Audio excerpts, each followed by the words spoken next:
him. I want to watch the news. Are you making headway at least? This is the news.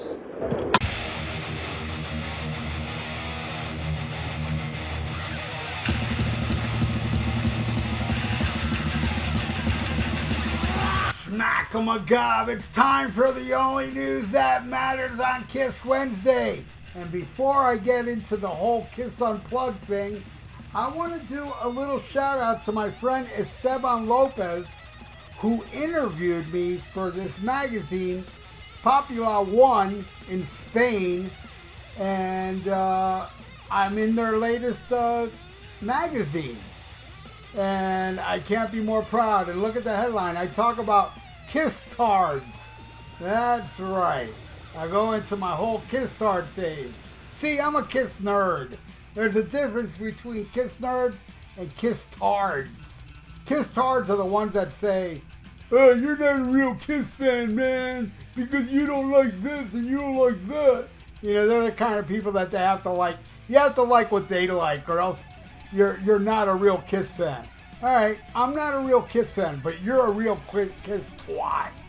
Not too long ago, one of these Kiss twats told me, "I have lost a lot of respect for you. I have no idea who this guy is. Even if I knew who he was, what do I care if you lost respect for me? Respect these nuts. Who cares what you think? Nobody does except for you. And you're a nobody." All right. Hey, thanks again, Esteban Lopez. You rock, my friend, and thank you for letting me get in your magazine. All right, let's get into Kiss Unplugged. It's a live album that was released in '96, and it was recorded in the studio of the television program MTV Unplugged, and released as part of a series of live and video album, and it is the first Kiss live album that is not part of the Kiss Alive series.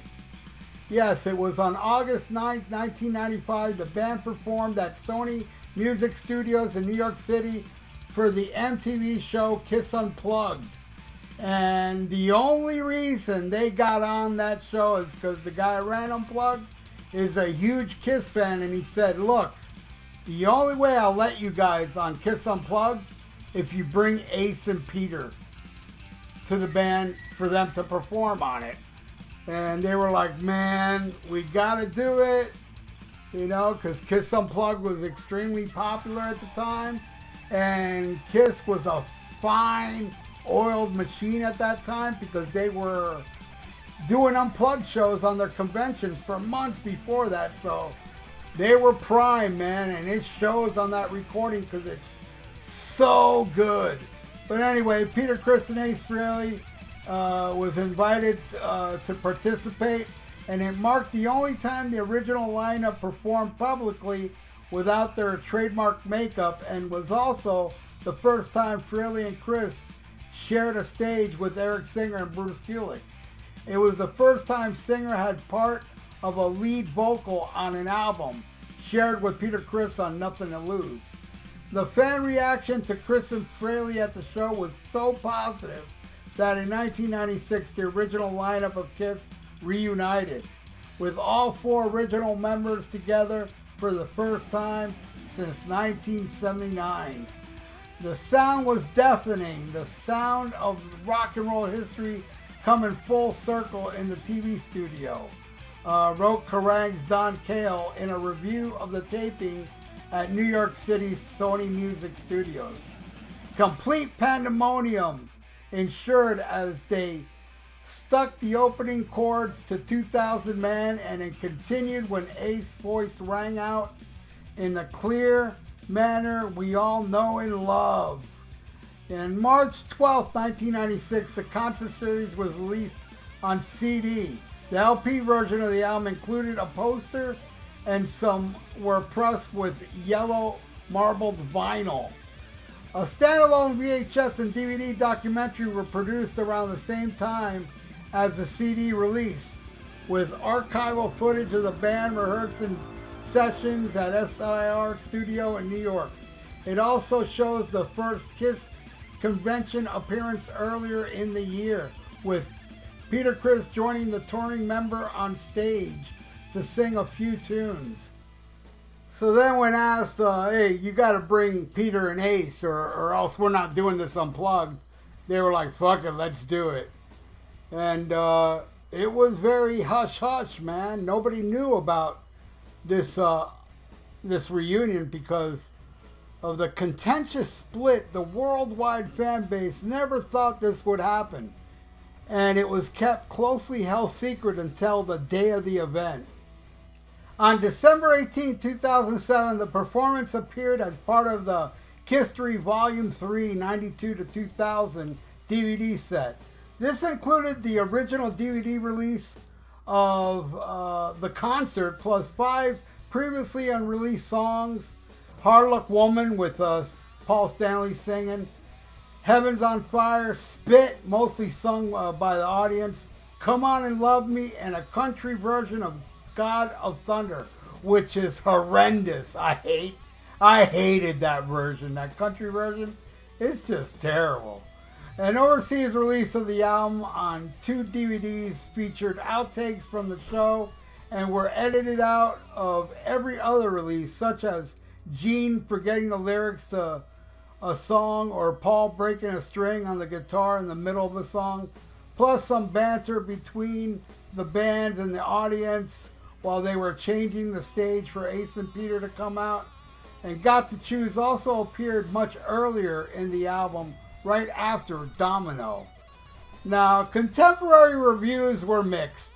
Rolling Stone, of course, said it was one of the most pointless MTV Unplugged segments imaginable, while Hard Rock called Unplugged the weakest output of the entire history, saved only by a few classic songs.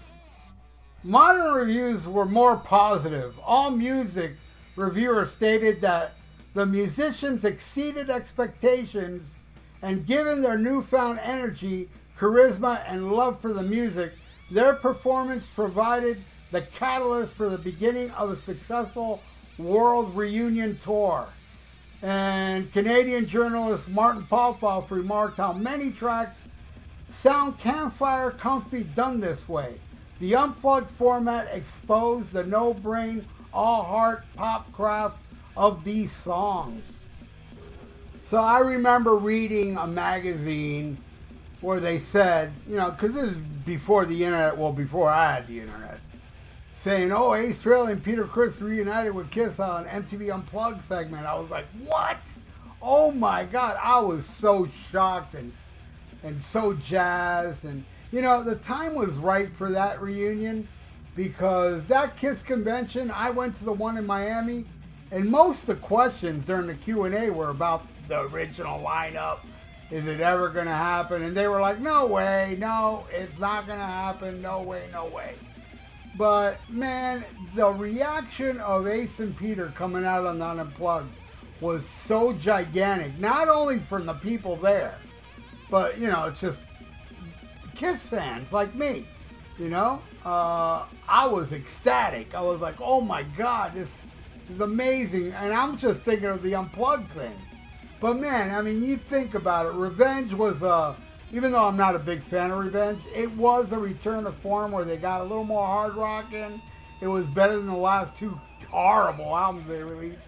But it didn't do much.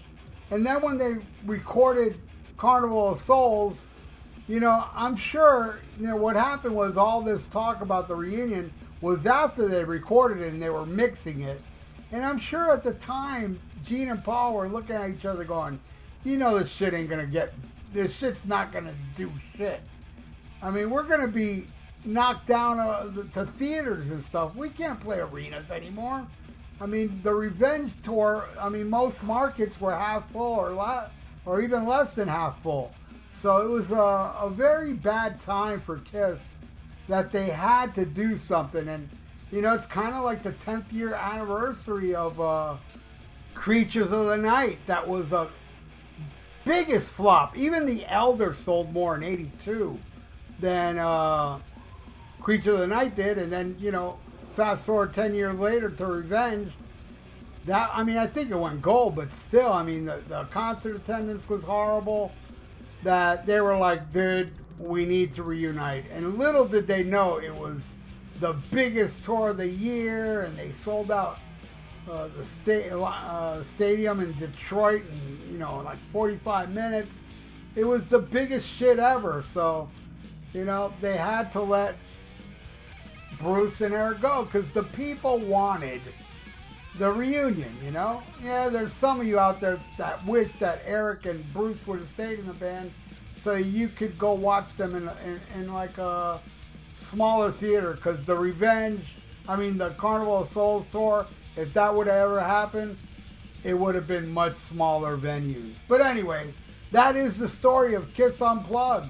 If it wasn't for this guy at MTV demanding Ace and Peter to be on Unplugged, who knows if the reunion would have ever happened.